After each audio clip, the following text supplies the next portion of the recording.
अगर आप लाइफ में कोई भी प्रोफेशनल कोर्स करो, may be it CA, may be it CS, may be it CMA, just focus on that. अगर आपने कुछ शुरू किया है तो आपको उसे खत्म करना है। इट इज आपकी वो जिम्मेदारी है।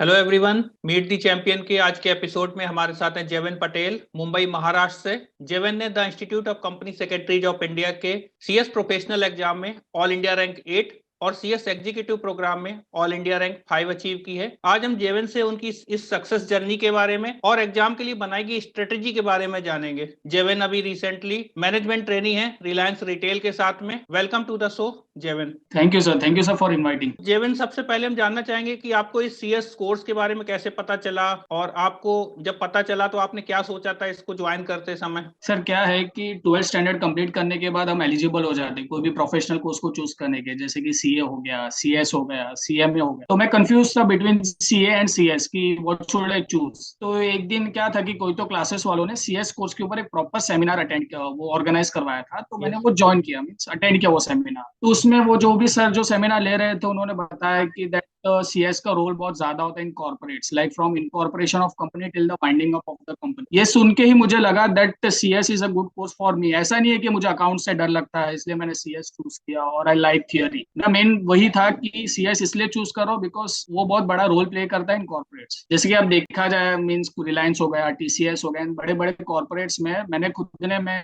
जैसे कि अभी मैं रिलायंस रिटेल में मैंने मुझे पता चल रहा था what role CS play in corporates. इसलिए वो सुन के मैंने सीएस चूज किया। एंड इन सीएस अगर आप लेते हो तो आपको तीनों फील्ड आपके लिए ओपन हो जाता है। लाइक अगर आपको जॉब करना है तो आप जॉब करो, यस। आपको अगर प्रैक्टिस करना है, सेल्फ एम्प्लॉयमेंट में जाना है तो आप वो भी कर सकते हो। अलॉन्ग विद दैट आप टीचिंग भी कर सकते हो अगर किसी को टीचिंग में इंटरेस्ट है तो ये मेरा मेन तो मीन्स अब सीएस को चूज करने का यही था। एंड ऑल्सो कि मैंने सुना है कि सीएस में अराउंड 65,000 मेंबर्स है पूरे इंडिया में। And comparison to CS, CA बहुत सारे, अराउंड 2.5 लाख या 3 लाख सीए है हमारे इंडिया में, हमारे कंट्री में। तो वो सुन के भी मुझे ऐसा लगा that I want to go in a place where there is less crowd. तो मैंने सीएस चूज किया। और सीएस चूज करने से पहले आपकी क्या एकेडमिक क्वालिफिकेशन रही है? सर सीएस के पहले जस्ट 12th पास किया था मैंने 10th स्टैंडर्ड जो है मेरा गुजरात बोर्ड से किया था। यस। बिकॉज अर्लियर मेरे फादर का बिजनेस गुजरात राजकोट में था तो मैंने वहां से कंप्लीट किया था। But first to 7th standard में बॉम्बे में ही किया था। खाली 8th 9th and 10th I completed from Gujarat board. And then again हम वापस बॉम्बे में शिफ्ट हो गए एंड मेरा 12th वहीं से कंप्लीट हुआ, सोमाया कॉलेज से। और एग्जीक्यूटिव और प्रोफेशनल दोनों में रैंक आपने अचीव की है, तो क्या चाइल्ड हुड से ही आपकी स्टडी अच्छी है रही कि बाद में आके थोड़ा स्टडी में ज्यादा फोकस करना लगे? सर कैसा है कि स्टडीज में मैं डिसेंट स्टूडेंट है। ऐसा नहीं है कि मुझे हर बार 95 99 ऐसे परसेंटेज आते थे। मुझे आते थे नॉर्मल परसेंटेज 80 टू 90 के बीच में। वैसे मैं एकदम डिसेंट स्टूडेंट था, ज्यादा पढ़ाई नहीं, ज्यादा भी नहीं करता था और ज्यादा कम भी नहीं करता था। यस। ऐसा था एकदम। ऐसे कैटेगरी में मैं एवरेज स्टूडेंट से थोड़ा अबव अपने आप को कंसिडर कर सकता हूँ। एंड ज्यादा स्टूडियस, मतलब पढ़ाई में रुचि था मुझे, ऐसा नहीं है कि बिल्कुल भी नहीं था। बट नॉर्मल स्टूडेंट था मैं, अराउंड 82 85 90 के बीच में मैं स्कोर कर लेता था मार्क्स। और जब एडमिशन लिया तो आपको बुक्स मिली और आपने देखा कि अभी ये करिकुलम है, आपको ये कवर करना है, तो क्या स्ट्रेटजी बनाई आपने एग्जाम से पहले जो आपको आज अचीवमेंट पे आपको सक्सेस की? सर एग्जीक्यूटिव में तो मेरा एकदम फिक्स था दैट मैं डे वन से एकदम रेडी रहने वाला था। जैसे Yes. जैसे क्लासेस चलते जाएंगे उसके साथ साथ मैं अपना रिवीजन कंप्लीट करता जाऊंगा। अभी सेम टू सेम स्ट्रेटेजी मैंने प्रोफेशनल में भी यूज किया है। कंसिस्टेंटली डे वन से स्टार्ट किया है, जब तक मेरी एग्जाम्स खत्म नहीं हो तब तक मैंने सेम असल कंटिन्यू किया हुआ है। अभी देखा जाए तो अभी एग्जीक्यूटिव के लिए अराउंड 8 to 9 मंथ्स हमें मिलते हैं फॉर प्रिपरेशन। मैंने Yes. वो 8 to 9 मंथ्स में मुश्किल से 3 या 4 दिन का हॉलीडे लिया होगा। द रेस्ट ऑफ द हर एक डे में मैंने पढ़ाई किया है और वो भी कंसिस्टेंटली 8 से 9 घंटा, 9 से 10 घंटा पढ़ाई किया हुआ है। हाँ सो सर यही बोलना चाहूंगा कि अगर आपको इजीली, और देखा जाए ना sir, the exams are not so tough. अगर आप कंसिस्टेंटली डेली पढ़ाई करोगे ना तो आपके अंदर एक कॉन्फिडेंस भी रहेगा कि मैं इजीली क्लियर कर पाऊंगा। कोई मेंटल स्ट्रेस भी आपको नहीं होगा। और आप अगर मेंटल स्ट्रेस जितना कम होगा उतना ज्यादा आपका फोकस स्टडीज पे आएगा। मेन तो यही होता है कि स्टूडेंट्स पूरे दिन पढ़ नहीं पाते, ऐसा सब होता है। मतलब बहुत जो स्टूडेंट्स से मैंने सुना है कि वो पूरे दिन पढ़ाई में उनका फोकस नहीं लग पाता है, बहुत सारे डिस्ट्रैक्शंस है। तो उसका एक ही सॉल्यूशन है कि आप एक बार पढ़ाई में एकदम फोकस तरीके से लग जाओ। कौन मतलब आपको ऐसा पढ़ने में मजा आने लगेगा। अगर आप एकदम ध्यान से कोई भी कॉन्सेप्ट को सुनोगे, पढ़ोगे, इन डेप्थ उसका एनालिसिस करोगे तो आपको मजा आने लगेगा। और सीएस एग्जीक्यूटिव एक ऐसा स्टेज है जहाँ पे बहुत नया नया सीखने मिलता है। देखा जाए तो खाली स्टडी पॉइंट ऑफ व्यू से मत सोचो, ऐसा सोचो कि आगे जाके भी आपको यही सब करना है। अगर आप ऐसा सोचोगे तो पढ़ाई में आपका मन लगेगा and you will find it easy. दिन के 8 से 10 घंटा पढ़ भी लोगे, आपको समझ में नहीं आएगा कि आज का दिन निकलेगा। मेरा वैसा होता था ऑनेस्टली। Yes yes. और हम यहाँ पर देखेंगे टाइम मैनेजमेंट एक बहुत अहम रोल प्ले करता है, तो आपने कैसे अपना टाइम शेड्यूल किया था कि कितने टाइम का आपको स्लीपिंग टाइम देना है, कितने आपको डेली रूटीन एक्टिविटीज में देना है, क्या आपका स्टडी मटेरियल कवर करना है कितने टाइम में? सर मेनली क्या होता है कि बहुत सारे स्टूडेंट्स अपने स्लीप को बहुत कॉम्प्रोमाइज करते हैं। मैं यहाँ पे सजेशन दूंगा, प्रॉपर स्लीप आप लो 7 से 8 घंटे का। मैंने खुद ने लिया हुआ है। रात को 12 बजे मैं सो जाता था, मॉर्निंग में 7 साढ़े 6 बजे तक उठ जाता था। तो अराउंड 7 से साढ़े 7 घंटे का स्लीप इज नेसेसरी। पूरा प्रॉपर स्लीप लो एंड देन एक बार आप उठ जाते हो प्रॉपर सोने के बाद, देन आपको पूरे दिन स्टडीज पे फोकस करना। अभी मेरा कैसा था कि मैं एक रात पहले ही डिसाइड कर लेता था कि नेक्स्ट डे पे मुझे क्या करना है। लाइक फॉर एग्जांपल मैं सोच लूंगा कि कल के दिन मैं टैक्स करूंगा, तो मैं होल डे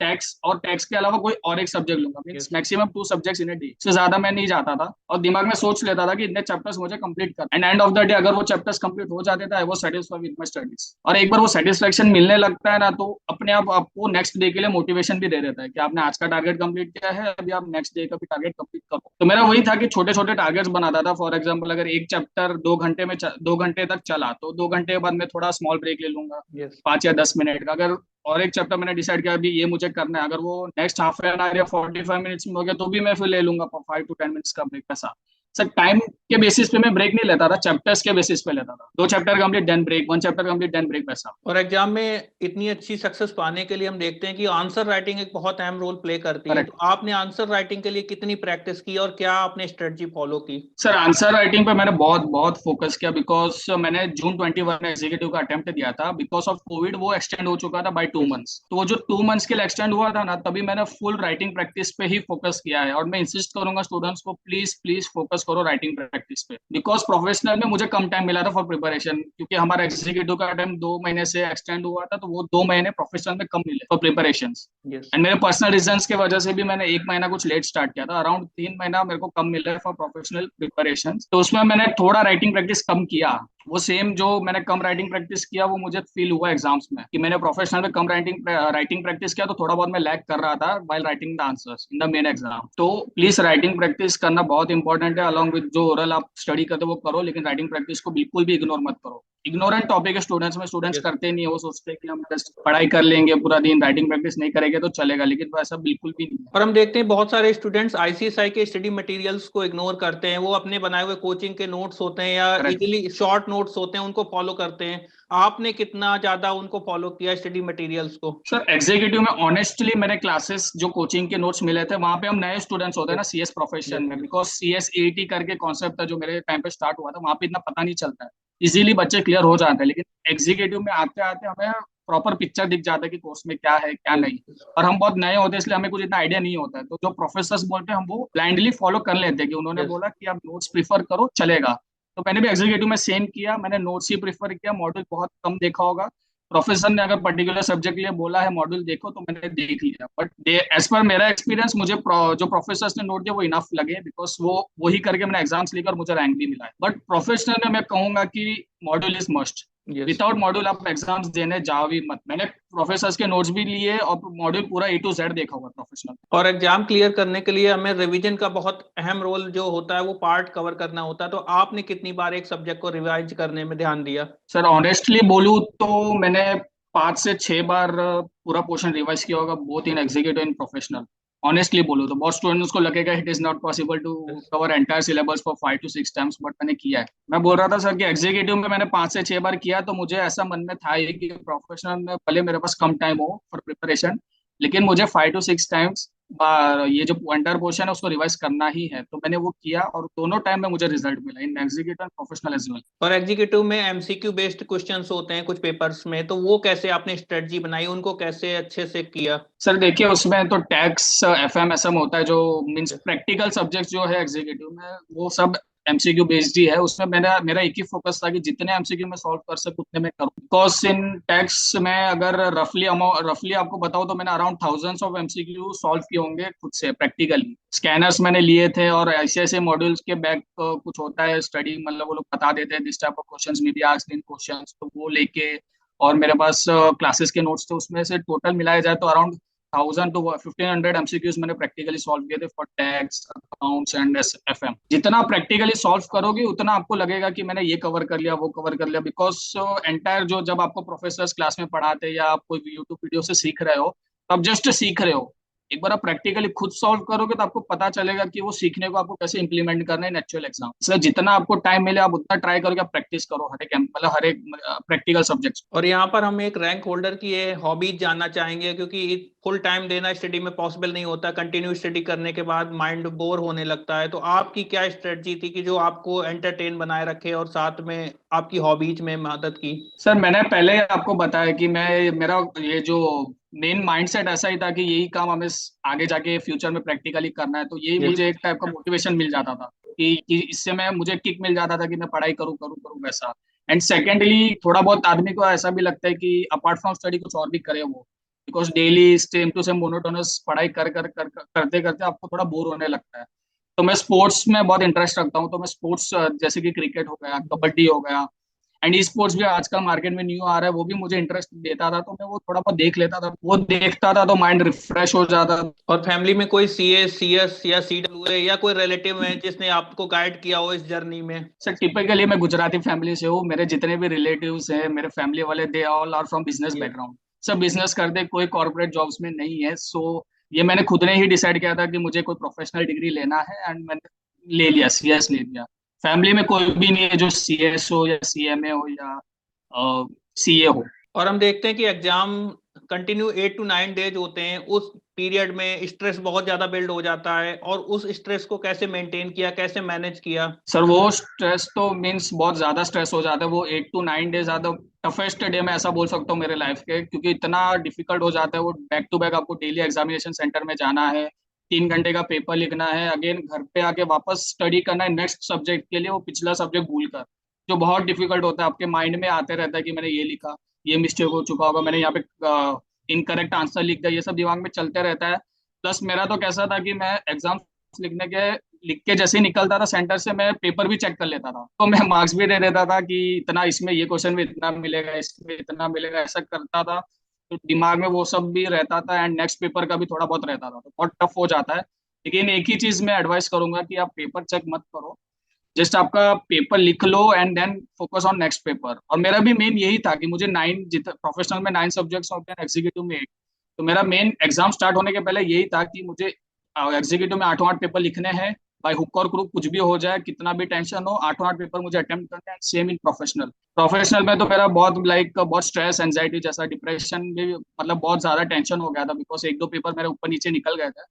और इन अगस्त, अभी जो जून 22 का अटेम्प्ट था, वो थोड़ा डिफिकल्ट भी निकला था, लाइक आईबीसी करके paper, insolvency and bankruptcy code का जो ओपन बुक एग्जामिनेशन पेपर होता है वो था, एंड रेस्ट थोड़े बहुत और अदर सब्जेक्ट्स के पेपर भी थोड़े डिफिकल्ट आईसीएसआई ने निकाले थे। तो वो अटेम्प्ट करने के बाद मेरा भी थोड़ा माइंडसेट हिल गया था कि आगे के पेपर लिखूं ना लिखूं, बट मैं कॉन्फिडेंट था कि मैं 9 के 9 पेपर अटेम्प्ट करने वाला हूँ, भाई कुछ भी हो जाए, कितना भी स्ट्रेस हो, 9 के 9 पेपर लिखना है। और मैंने लिखे पेपर। आरसीडी पेपर तो मेरा इतना खराब गया था कि मैंने मार्क्स भी दे दिए खुद को, और उसमें मैं खुद के दिए हुए मार्क्स से भी फेल हो रहा था, 40 मार्क्स मुझे नहीं आ रहे थे, 39-38 कुछ मैंने खुद को मार्क्स दे दिए।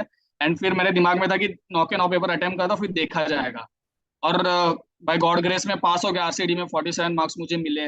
मैंने खुद को फेल कर दिया था, बट एग्जाम ही ने, मतलब चेकर ने मुझे पास करवा दिया वैसा।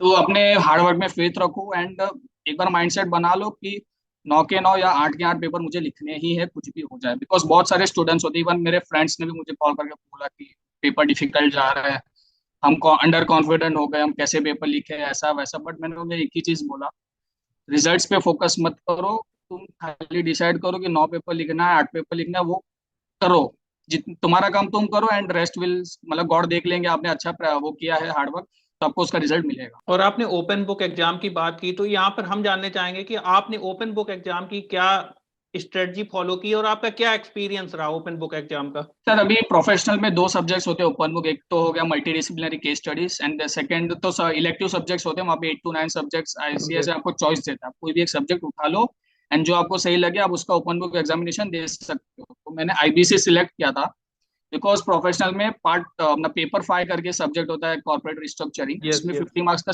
कॉर्पोरेट रिस्ट्रक्चरिंग होता है, 50 मार्क्स का इंसॉल्वेंसी एंड बैंकरप्सी कोड होता है। तो मेजोरिटी ऑफ पार्ट तो वहीं कवर हो जाता है, तो आपको बहुत कम एफर्ट्स देने पड़ते हैं पेपर 9 के लिए। तो ये मीन्स ये मेरा एक माइंडसेट था कि इसलिए मैं लूंगा पेपर 9 एज अ आईबीसी, तो मैंने वो ले लिया। देन मेरा जो स्ट्रेटेजी था ओपन बुक एग्जामिनेशन के लिए सिंपल था, मल्टी डिसिप्लिनरी केस स्टडीज के लिए मैंने एक इंडेक्स प्रिपेयर कर लिया था, ये हमारे मतलब प्रोफेसर्स ने, ये यस। जो क्लासेस में मैंने ये कोचिंग लिया है उन्होंने रिकमेंड किया था कि आप इंडेक्स बना लो एंड उसके बेसिस पे पेपर सॉल्व कर सकते हो। तो मैंने वही प्रॉपर इंडेक्स बना लिया एंड डेली उसको एटलीस्ट 20 to 25 मिनट्स रिवाइज कर लेता था। जब जब मुझे वीक में टाइम मिले 20 to 25 मिनट्स वो इंडेक्स देख लेता था कि ये केस है, केस का नाम ये है, उसमें मेजर क्या हुआ है, फैक्ट्स ऑफ द केस क्या है, वो देख लेता था एंड दैट्स इट। तो अराउंड 20 या 25 मिनट्स में मैं बहुत सारे केस रिवाइज कर लेता था एंड सेम मैंने एग्जाम्स में इंप्लीमेंट किया। जैसे ही मुझे सामने केस दिखा, मैंने उसके मेन क्रक्स निकाल लिया कि इसमें ये हुआ है एंड सेम मेरे इंडेक्स के साथ मैच करके फिर मैंने उसका आंसर्स प्रॉपर लिखे।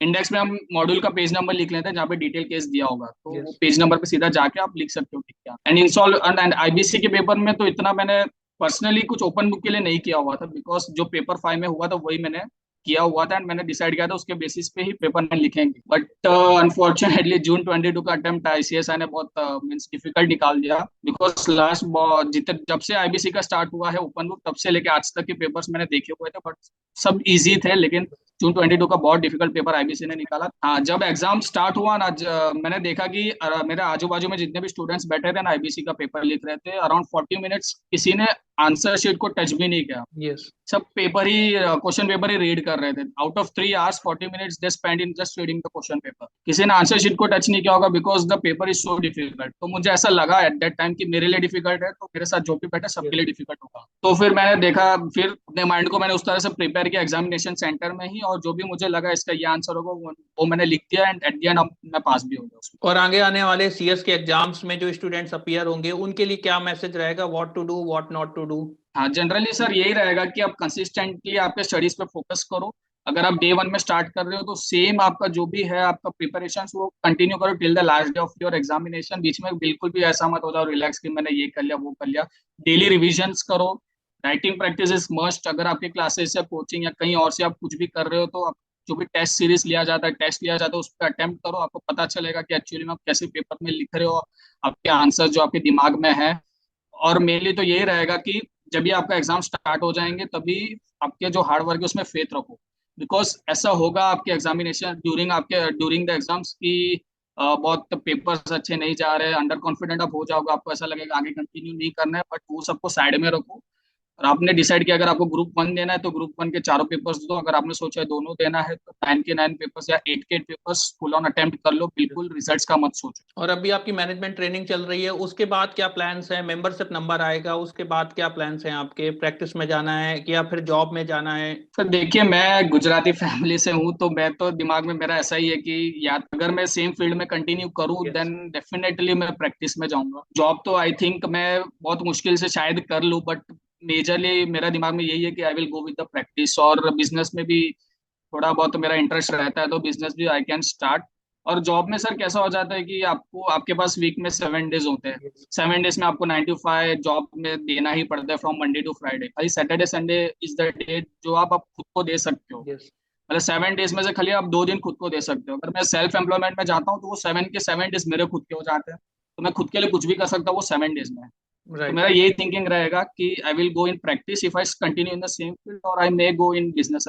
जॉब तो बहुत मेरा मुश्किल है, अराउंड 10 या 15% मैं बोल सकता हूँ कि after completion of my training I will go in job. और उन प्राउड मोमेंट्स के बारे में जानना चाहेंगे जब आपको पता चला कि आपकी ऑल इंडिया रैंक आई है, क्या एक्सप्रेशन था आपका, फैमिली का? सर एक्सप्रेशन तो क्या मतलब, शब्द नहीं है सर एक्सप्रेशन के लिए। बिकॉज जैसे ही मैंने देखा एग्जीक्यूटिव में रैंक आया तो मैं जोर से, मतलब बहुत जोर से, मैं मुझसे मेरे चिल्लाया मैं जोर से कि मुझे रैंक आ गया। देन प्रोफेशनल में आया तो सेम फीलिंग्स था। घर वाले इज वेरी प्राउड कि इतने बड़े like one of the toughest exam of India उसमें आपको रैंक आ रहा है, और वो भी single digit rank, all India rank 15 executive, all India rank 18 professional. तो बहुत मीन्स जॉयफुल मोमेंट था सर। एंड बाकी तो देखा जाए तो रिलेटिव्स भी बहुत खुश थे, उन्हें हमें बताया कि दिस इज द अचीवमेंट, वो भी बहुत खुश थे एंड सबने कॉन्ग्रेचुलेट किया सर। और लास्ट में इस प्लेटफॉर्म से आपका मैसेज जानना चाहेंगे, क्योंकि आपके वीडियो को जब कोई स्टूडेंट देखेगा तो वो आपकी सक्सेस जर्नी को रिलेट करेगा, आपकी स्ट्रेटजी को सीखेगा, तो आपका क्या मैसेज रहेगा सबके लिए? सर मैसेज यही रहेगा, अगर आप लाइफ में कोई भी प्रोफेशनल कोर्स करो, may be it's CA, may be it's CS, may be it's CMA, just focus on that. अगर आपने कुछ शुरू किया है तो आपको उसे खत्म करना है। इट इज आपकी वो जिम्मेदारी है। मैंने अभी 2 या 3 दिन पहले कोई अपने बोट ईयरफोन्स के फाउंडर है अमन गुप्ता, उनका इंटरव्यू यस। देखा। उनके इंटरव्यू में वो खुद बता रहे थे कि सीए जो जब मैंने स्टार्ट किया मेरे फादर ने बोला इसलिए मैंने स्टार्ट किया, और ड्यूरिंग दैट जर्नी जब मैं प्रिपेयर कर रहा था सीए के लिए, वो खुद को बोर फील कर रहे थे। वो बोल रहे थे मुझे बोर हो रहा था, सब जगह से अकाउंट्स आ रहा था, कहीं से फाइनेंस आ रहा था, मुझे बिल्कुल किक नहीं मिल रही थी कि मैं कैसे पढ़ाई करूँ। वैसे खुद इंटरव्यू में उन्होंने बोला, बट उनका एक लाइन मुझे बहुत अच्छा लगा कि वो बोले कि मैंने स्टार्ट किया है तो मुझे खत्म भी करना है। तो उन्होंने स्टार्ट भी किया एंड खत्म भी किया, और बहुत यंग एज में उन्होंने वो डिग्री भी हासिल कर ली। बट आज वो फील्ड में कुछ नहीं कर रहे, बट यस उन्होंने यस खुद का मतलब उन्होंने बोट जैसे एक अच्छी कंपनी फाउंड की है and he is doing good in his life. Yes. तो वो लाइन मुझे अच्छी लगी कि अगर आपने कुछ स्टार्ट किया है तो उसको खत्म भी आपको ही करना है, आप बीच में नहीं छोड़ सकते। It is not an option to left something behind जो आपने स्टार्ट किया है। और जेविन, आपसे बात करके बहुत अच्छा लगा। आपने अपना बहुमूल्य समय हमारे साथ दिया, आपने अपनी सक्सेस जर्नी और अपनी स्ट्रेटजी के बारे में बताया। Thank you so much and I wish you all the best for your future. Thank you sir for inviting sir.